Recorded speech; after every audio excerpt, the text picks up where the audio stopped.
Hello बच्चों, स्वागत है आपका मेरे YouTube चैनल पे। आज जो हम वर्कशीट डिस्कस करेंगे वो है आपका सब्जेक्ट है सोशल साइंस। इंग्लिश मीडियम में हम डिस्कस करने वाले हैं ज्योग्राफी, और जो कि आपकी वर्कशीट की जो डेट है बच्चों वो है 5 सितंबर 2020। ठीक है स्टूडेंट्स, क्लास आपकी रहेगी 9th। यहाँ पर आपको एज यूजुअल नेम लिखना है, यहाँ पर आपको क्लास टीचर का नेम लिखना है। ठीक है स्टूडेंट्स, जो वर्कशीट है वो वर्कशीट नंबर है आपकी 27। यहाँ पर थोड़ा सा गलत लिखा हुआ है, ये 27 वर्कशीट नंबर है। और टॉपिक का नाम है स्टूडेंट्स वेदर एंड क्लाइमेट। तो वेदर एंड क्लाइमेट का मतलब है कि जो मौसम और जलवायु दोनों को हम कैसे डिफ्रेंशिएट करेंगे। कई बार बच्चे जो है कंफ्यूज हो जाते हैं कि वेदर कहाँ लगेगा और क्लाइमेट कहाँ लगेगा। कंफ्यूजन इसलिए होती है कि वेदर की जगह क्लाइमेट लगा देते हैं और क्लाइमेट की जगह वेदर लगा देते हैं। ठीक है स्टूडेंट्स, तो समझेंगे इसको पूरा का पूरा डिटेल में समझेंगे हम। तो जल्दी से आप सब्सक्राइब कर लीजिए विद बेल आइकन। ठीक है स्टूडेंट्स, क्योंकि नोटिफिकेशन आपको टाइम टू टाइम मिलती रहेगी। तो स्टार्ट करते हैं। यहाँ पर जो दिया हुआ है, सबसे पहले हमें दिया हुआ है generally we use the term weather and climate interchangeably, but in reality the meaning of these two words are different। अभी मैंने आपको बताया कि जनरली जो है दोनों के दोनों जो मीनिंग है, वेदर का मतलब है मौसम और क्लाइमेट का मतलब है जलवायु। आमतौर पर हम मौसम और जलवायु शब्द को एक दूसरे के स्थान पर प्रयोग करते हैं, लेकिन वास्तव में इन दोनों ही शब्दों के अर्थ जो है अलग अलग है। तो देखते हैं क्या अर्थ है, वेदर का मतलब क्या है और क्लाइमेट का मतलब क्या है। ठीक है स्टूडेंट्स, तो देखिए पहला पॉइंट है the state of atmosphere over an area at any given point of time is called weather. कहने का मतलब है बच्चों, जैसे कि आप कई बार देखते होंगे वेदर जो है मौसम चेंज होता रहता है। वो किसके ऊपर डिपेंड करता है, वो एक पर्टिकुलर एरिया और पर्टिकुलर टाइम, किस स्टेट पर कौन सा पर्टिकुलर एरिया आपने चूज किया है और उस किस पर्टिकुलर टाइम पे वो आप देख रहे हो, वो होता है उसका वेदर। मगर क्लाइमेट ऐसा नहीं होता। क्लाइमेट होता है the sum total of weather condition and variations over a large area for a long period of time more than 30 years is called climate. तो कहने का मतलब है बच्चों, क्लाइमेट का मतलब होता है आपका किसी विशाल क्षेत्र में लंबी अवधि 30 वर्ष से अधिक, मोर देन 30 ईयर का मतलब है 30 वर्ष से अधिक में मौसम की अवस्थाओं के कुल औसत को उस स्थान की जलवायु कहा जाता है। कहने का मतलब है बच्चों 30 साल से अधिक अवधि के टाइम को हम काउंट करते हैं और उसका पूरे के पूरे का एवरेज निकालते हैं। उसके बाद जो वैल्यू निकल के आती है वो उसका क्लाइमेट होता है। ठीक है स्टूडेंट्स, वेदर जो है दैट इज कैलकुलेटेड और रेफर्ड फॉर स्मॉल एरिया। छोटे एरिया में जब कभी भी हमें फाइंड आउट करना है तो हम वेदर निकालते हैं। वो छोटा एरिया क्या हो सकता है, एक शहर हो सकता है, एक गांव हो सकता है और एक मोहल्ला हो सकता है।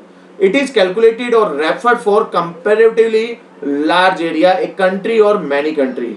जो क्लाइमेट काउंट होता है जो निकालते हैं हम, वो लार्ज एरिया में निकालते हैं, या तो वो एक देश हो सकता है या काफी सारे देशों का मिक्सचर हो सकता है। ठीक है स्टूडेंट्स, वेदर जो है it may fluctuate very often even with in a day. कहने का मतलब है यह पल प्रतिपल या कभी भी बदल सकता है।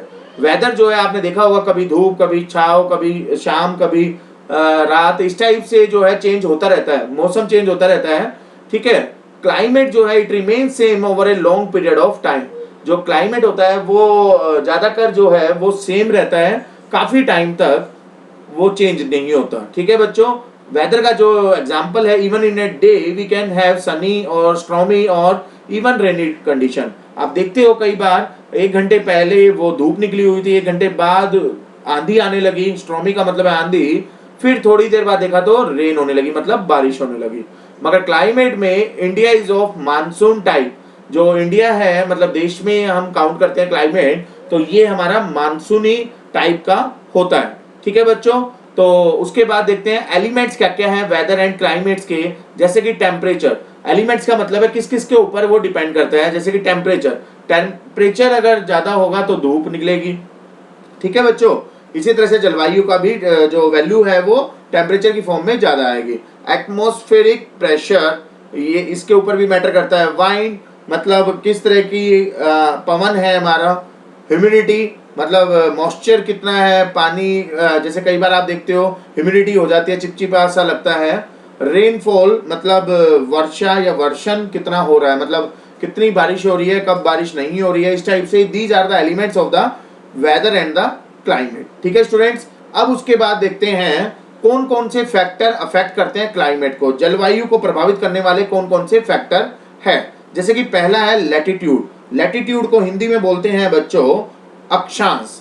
अक्षांश मतलब on moving from equator to poles the amount of insolation decreases, hence the temperature also decreases. कहने का मतलब है बच्चों, जब जो सूर्य ताप घटता जाता है तो तापमान भी घटता जाता है, मतलब सूर्य का जो तपत है वो कम होगी तो जो टेम्परेचर है वो भी डिक्रीज होगा। This is why polar area are always covered with ice. तभी हम कहते हैं जो पोलर एरिया मतलब ध्रुव पर जो सालों भर जो है वो ठंड होती है। ठीक है बच्चों, तो अगर धूप कम होगी, टेम्परेचर कम होगा तो ऑब्वियस सी बात है वो ठंड ज्यादा होगी। नेक्स्ट है एल्टीट्यूड। एल्टीट्यूड का मतलब है समुद्र तल से ऊंचाई। As one moves from the surface of earth to higher altitude, the atmosphere become less denser and temperature also decreases। कहने का मतलब है समुद्र तल से जैसे जैसे आप ऊंचाई की तरफ बढ़ते जाते हो बच्चों, वायुमंडल की संघनता जो है वो कम होती जाती है, वायुमंडल की जो चीजें हैं वो कम होती जाती है और तापमान भी उससे क्या होता है, डिक्रीज हो जाता है। This is why hilly area are cooler even in summer. That's why जो पहाड़ी इलाके हैं वो ठंडे होते हैं गर्मियों में भी। ठीक है बच्चों, जैसे कि आप देखते हो नैनीताल हो गया, जैसे आप देखते हो मंसूरी हो गया, इस टाइप से ये एरिया क्या है, गर्मियों में भी ठंडे रहते हैं। डिस्टेंस फ्रॉम सी, कहने का मतलब है समुद्र तट से दूरी।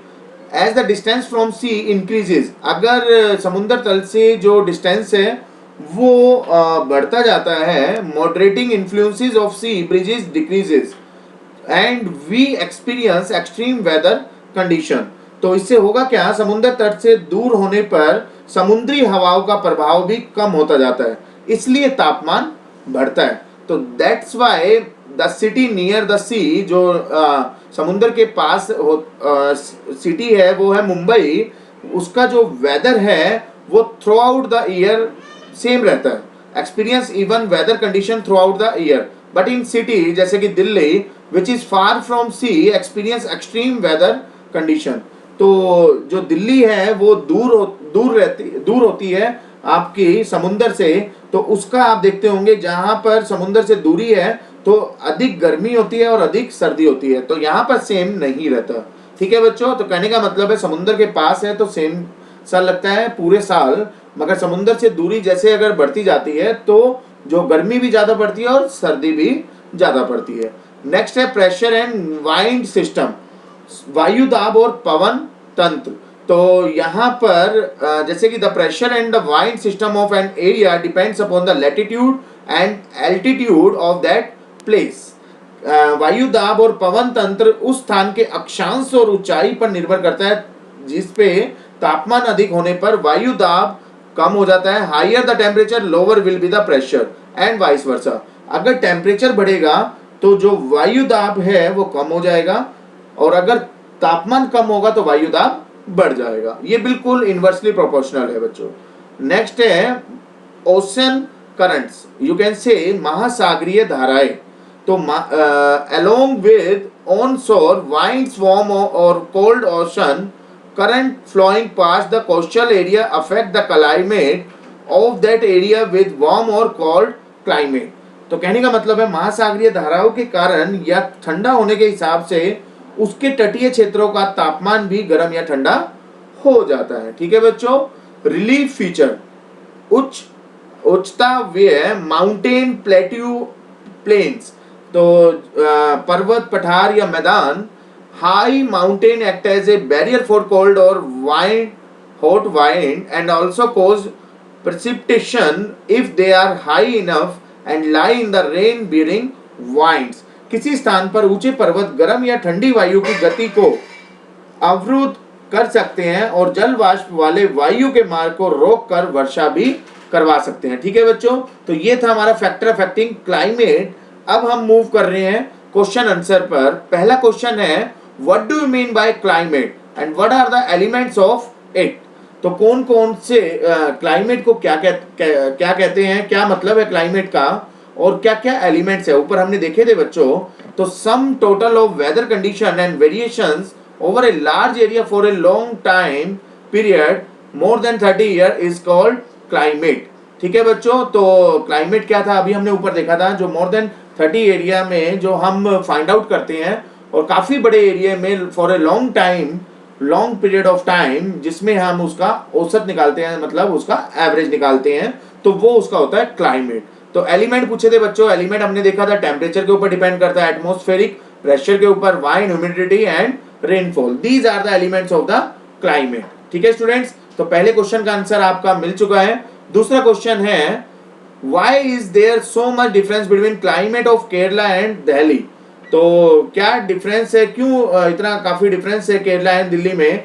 आपको पता है अभी हमने ऊपर मुंबई एंड दिल्ली का एग्जांपल लिया था, वही चीज है यहाँ पर। जो केरला सिटी है that is near the sea experience even weather condition throughout the year, but Delhi city which is far from sea experience extreme weather condition. तो केरला सिटी जो है वो समुंदर के पास है, तो वहां पर almost throughout the year weather condition same रहती है, बट जो दिल्ली सिटी है वहाँ वो समुंदर से दूर है, फार है, तो जो वेदर कंडीशन है वहाँ की वो अप एंड डाउन चलती रहती है, मतलब गर्मी सर्दी दोनों होती है। ठीक है बच्चों, तो ये था सेकंड क्वेश्चन का आंसर। थर्ड क्वेश्चन है आपका how does latitude affect the climate of a place, explain by giving example of location of India and Canada on world map. तो हमें यहाँ पर बताना है जो लैटिट्यूड है, जो यू कैन से हमने पढ़ा था अक्षांश। अक्षांश क्या होता है, अभी हमने ऊपर देखा था, place located at high latitude far from equator receive less sunlight than place at low latitude close to equator, on moving from low to high latitude the amount of temperature decreases. तो latitude का मतलब है अक्षांश, मतलब high latitude का मतलब है कि जो कि दूर होते हैं हमारे, जिससे कि सनलाइट जो है वो कम पड़ती है उन प्लेसेस पे, और जो लो लैटिट्यूड है वहां पर उन प्लेसेस पे वो क्लोज होते हैं उसके, वहां पर सनलाइट ज्यादा होती है। तो लो टू हाई लैटिट्यूड जब हम जाते हैं तो टेम्परेचर हमारा डिक्रीज हो जाता है। ठीक है बच्चों, अब हम देखते हैं वहां पर इंडिया और कनाडा का बताया गया था। इंडिया का जो लैटिट्यूड है वो है 28.58, कनाडा जो लोकेटेड लैटिट्यूड है वो है 45.42। दैट्स व्हाई कनाडा जो है वो ठंडा होता है इनफैक्ट गर्मियों में भी। ठीक है बच्चों, तो ये था आपका थर्ड क्वेश्चन का आंसर। लास्ट क्वेश्चन है for this worksheet, calculate the maximum minimum and average temperature and rainfall of Delhi for the month of July August bye preparing A chart. तो हमें रेनफॉल बताना है एक तो, और एक minimum maximum average temperature calculate करना है। तो ये देखिए आप फिगर देख सकते हो, ये आपका लिया गया है यहाँ पर www.weatherandclimate.com, वहां से आप ये देख सकते हो। ठीक है, average mean and max temperature in new Delhi ये पूछा हुआ था। ये आप देख सकते हो कोई भी मंथ का, जनवरी से लेके आपका दिसंबर तक दिया हुआ है, ये नीचे 0, 13, 25, 38, 50 डिग्री दिया हुआ है। तो आप कोई भी मंथ का मिनिमम और मैक्सिमम देख सकते हो। मिनिमम है यहाँ पर, जैसे कि जून का अगर मैं देखूं तो मिनिमम आ रहा है ये 25 से ऊपर, मतलब 28 मान सकते हैं हम, और ये मैक्सिमम आ रहा है 38। ठीक है बच्चों, इसी तरह से सितंबर का अगर देखें मिनिमम, तो मिनिमम आ रहा है लगभग 24 और मैक्सिमम आ रहा है 34। तो इस तरह से हम मिनिमम मैक्सिमम निकाल सकते हैं, और एवरेज हो जाएगा इसका 24 और 34 के बीच में 29। इसी तरह से ये हो जाएगा आपका 33। ठीक है, तो ये एवरेज हो जाएगा आपका। तो एवरेज मीन मैक्स टेम्परेचर आप देख सकते हो। उसके बाद क्वेश्चन था कि रेनफॉल हमारा कैसे होता है दिल्ली के अंदर, तो वो भी हमें बताना है। तो ये हो गया मंथ वाइज, जनवरी फरवरी अप टू दिसंबर। इस तरह से आप देख सकते हो, जो जैसे कि अब सितंबर का मंथ चल रहा है तो इसमें भी बारिश काफी आती है, मगर जैसे ही आप अक्टूबर में एंटर करोगे तो बारिश आने के बहुत ज्यादा कम चांस हो जाते हैं। ठीक है बच्चों, तो ये था आपका पूरा का पूरा वर्कशीट जिसको मैंने यहाँ पर सॉल्व किया सोशल साइंस इंग्लिश मीडियम में। तो जल्दी से इसको लाइक कर दीजिए, न्यू यूजर अगर हो तो सब्सक्राइब जरूर कर लीजिए विद बेल आइकन, और फाइनली अपने फ्रेंड सर्कल को शेयर जरूर करें ज्यादा से ज्यादा, जिससे कि वो भी वर्कशीट को टाइमली कंप्लीट कर पाए। तो मिलेंगे नेक्स्ट वर्कशीट नेक्स्ट वीडियो में। अभी के लिए थैंक यू।